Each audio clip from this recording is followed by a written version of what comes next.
If your relationship just ended with someone you loved, or if you're still not over someone, I want you to listen very carefully because this is going to give you a different perspective that will help you through your heartache. Because right now, it probably feels like the worst thing that's ever happened to you. And I'm going to tell you something that might be hard to hear in this moment. Most people who go through a breakup look back years later and realize it was actually one of the best things that ever happened to them. I know that's impossible to feel right now because when you're in the middle of the pain, that perspective is completely out of reach. And after years of working with women on the patterns that keep showing up in their relationships, the one thing I see more than anything else is women making permanent decisions about themselves and about love from inside their worst moments. Today, I want to give you something that changes that, a completely different way of looking at every relationship you've ever been in. Let's get started. There's a story I want to share with you, and I promise it's going to make complete sense in just a moment.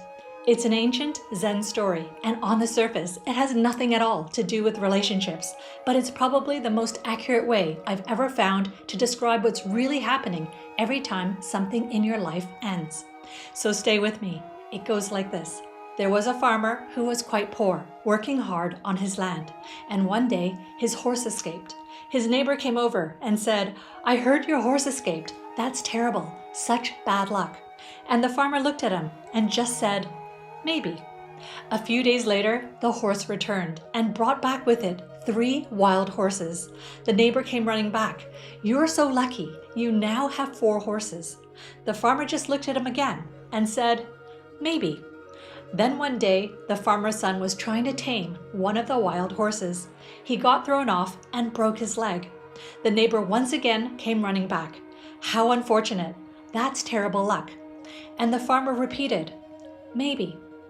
Not long after, military generals came through the village, recruiting young men to fight in a war.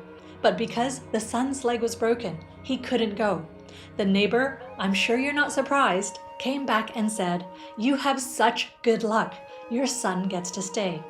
And the farmer simply said, "Maybe." As you can see, the story can go on forever, alternating between good luck and bad luck over and over again. Each event looks one way in the moment and completely different with time. And the farmer's maybe isn't because he doesn't care. It actually shows a deeper understanding that from inside any single moment, you don't have enough information yet to decide what something means. So stay with me because I'm going to show you exactly why this matters for every relationship you've ever been in.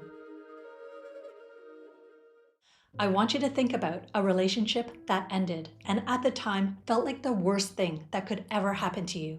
This could have been a marriage that fell apart or someone you thought was the one and walked away without warning. Maybe it was a friendship that drifted away or a relationship where you gave everything and still felt it wasn't enough. In that moment, that ending felt like loss or like evidence that something was wrong with you. But here's what I want to ask you. And you need to be completely honest with yourself. Who are you now because of that relationship? What did it teach you about yourself? What boundaries did it force you to find? What did it reveal about what you actually need versus what you've been settling for? Because I've worked with a lot of women who realized that the relationship that destroyed them the most was the one that shaped who they became. And I want to share something personal here because I think it will resonate. If you've watched any of my other videos, you'll know that when I was growing up, my relationships weren't exactly easy. What comes to mind are things like not feeling respected, not being appreciated, and to some extent, being too dependent. And these patterns weren't just with one relationship. In fact, it lasted for years with different people, but the same behavior. At first, I thought it was bad luck, that I was attracting the same types of people. But I finally learned that this had nothing to do with luck at all. In fact, things got worse and worse, and I realized I had no choice but to change my own behavior. So instead of biting my tongue, I spoke up when things weren't right. Instead of doing everything I could think of to make life easier for the other person, I only helped when I knew it was appreciated and on my own terms. I was basically taking back control of who I was in those relationships. And what I noticed was that the people around me started to respond differently. Not because they changed, but because I did. And the reason why is because when you shift, what you tolerate also shifts. Your energy shifts. And slowly, the pattern broke. And this wasn't because I found better people, but because I had grown into a better version of myself who wouldn't accept anything less. And that's exactly what I want to talk about next, because most people focus on what happened in a relationship, but what shapes everything that comes after it, the next relationship, or the patterns you carry forward, is the meaning you assign to the ending. And that's the part that almost nobody looks at. Here's something that took me a while to really understand. Not every relationship is meant to last forever, and I think most of us know this. But knowing it and actually feeling okay about an ending are two very different things. Because when it's happening, when someone walks away, or when you finally walk away, it doesn't feel like a season completing. It feels more like loss or failure, and sometimes it feels like evidence that something's wrong with you. Here's something you may have heard before. Some people come into your life for a reason, a season, and some for a lifetime. And the mistake we often make is assuming that the ones who didn't stay were failures. But I want you to think about this differently. The person who showed you what it felt like to be truly seen did something powerful for you, even if that relationship only lasted 6 months. They expanded your sense of what was possible. They redefined what you would and wouldn't accept after them. The partner who triggered your deepest insecurities wasn't necessarily in your life to stay. They were in your life to bring to the surface something that needed to come up. Because here's what I know from this work, and I've seen it so many times that I no longer think it's a coincidence. The things that trigger us the most are almost always pointing directly at something unresolved inside us. For example, a relationship that brings out your abandonment fears isn't a bad relationship because of that. It's a relationship that's showing you where your healing needs to go. And sometimes the relationship that disrupted you the most was far more valuable for your growth than the ones that were easy and comfortable for years. Because growth doesn't happen in comfort. It happens when life gets uncomfortable. And in a moment, I want to show you what actually happens energetically when a relationship ends. Because this is the part that most people completely miss. And it's also the reason the same patterns keep showing up no matter how much work you think you've done. Here's the real issue. When something ends, we're deep inside the experience of it. We're flooded with emotion and we're in pain. And from inside that moment, we make decisions about who we are and what love is going to look like for us going forward. Things like, maybe I don't deserve love, I'll never find anyone, or something must be wrong with me. And those conclusions feel completely true because they're coming from the deepest part of your emotional body. But know that these conclusions are drawn from inside the storm. Now, going back to the Zen Farmer story.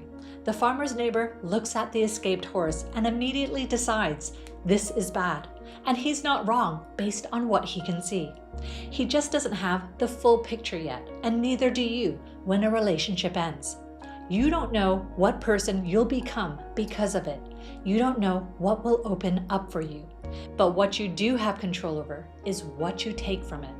Because if you walk away from an ending carrying resentment and self-doubt, that's the energy you bring into everything that comes next, and it'll quietly shape who you attract and what you allow to come in. But if you walk away having learned something about yourself, about what you need, what you won't accept, and who you're becoming, it'll change everything that follows. And this is not about putting a positive spin on pain. I'm not telling you to pretend the pain isn't real, because of course it's real and you need to feel it. But just remember, the meaning you assign to the pain is rarely the meaning you'll give it once enough time has passed and you can see things more clearly. And I want to show you exactly how that happens, because there's something specific that occurs energetically when you assign meaning to an ending. And once you understand what this is, the pattern you've been trying to break finally starts to make sense. When you go through a relationship ending and you decide in that moment that you're not worthy, or that love won't work out for you, or that you'll always end up alone, that belief doesn't just stay in your thoughts, it moves into your energy. And your energy is what you bring into the next relationship. Now, I know that sounds a bit abstract, so let me make it more concrete. Neuroscience tells us that the brain is constantly running on patterns, neural pathways that were formed through repeated experience. And when you go through something painful enough, those experiences don't just become memories, they become filters, or the lens through which you unconsciously interpret everything that comes after. So when someone new shows up, who's actually kind, consistent, and available, something within you doesn't quite trust it. And it's not because they've given you a reason not to. It's because your nervous system is still running the old pattern. And that nervous system pattern is what shapes who you notice, who you trust, and who you let in. And this is because of something most people don't realize.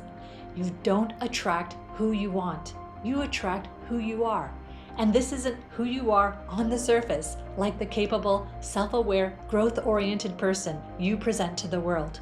It's who you are energetically. And these are the beliefs you're carrying, or the wounds you haven't looked at, and the conclusions you made about love and about yourself after the pain you experienced when a relationship ended.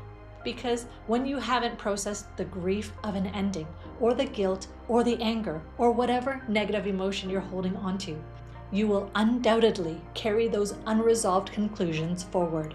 And they quietly and subconsciously shape who you choose next, how you receive love, and how much of it you actually allow in. Remember, the pattern doesn't come from bad luck. It comes from the meaning you assigned to the last ending. So the question to ask isn't, why did that relationship end? The question is, what did you decide about yourself and about love when it did? Because that story is what you carry forward. And that's where the real work is. Now, I'm not asking you to be the farmer. I'm not asking you to feel nothing or to be so detached from your relationships that pain doesn't affect you. Of course, that's not real and that's not human. What I am asking is that you hold something alongside the pain. The awareness that you are inside the moment and that you don't have the full picture yet. The relationship that just ended may have been in your life for exactly as long as it needed to be. The person that hurt you the most may have been the one that moved something in you that needed to move. And the ending you're still grieving may be making space for something you can't see yet from where you're standing. And I know that's easier to see in hindsight. Most of us can look back at something that once felt like the end of everything and recognize now that it was actually the beginning of something else. And if that didn't end, we wouldn't be who we are today. And that perspective, that longer view, is something you can choose to carry now as a decision about how you're going to hold this. Because here's what I want you to really take from this video. You are not defined by the relationships that didn't last, and you are not destined to repeat a pattern just because it's shown up before. Your energy is yours to work with. The meaning you assign is yours to choose, and what comes next is shaped by who you decide to become as a result of the relationship, and not that it ended. The farmer didn't know if the escaped horse was good or bad, and neither do you about what's happened in your relationship. And unlike the farmer's neighbor, you don't have to wait for hindsight to tell you how to hold it. You can decide right now that this is not the end of your story, and that who you're becoming because of this is already shaping what's coming next. Thank you so much for watching. If this video resonated with you, you need to watch my other video, Why You Keep Having the Same Fights in Relationships, which goes deeper into the energetic patterns we carry from relationship to relationship, and how to finally interrupt them at the root. And if you're recognizing that you've also been carrying patterns forward that you genuinely want to break, not just understand, but actually change at the source, then Evolve might be exactly what you need. It's my private one-to-one 7-week program for women who are ready to do the deeper work. You'll find all the details in the description below. Until next time, take care. Trust that the full picture is still unfolding, and always stay inspired.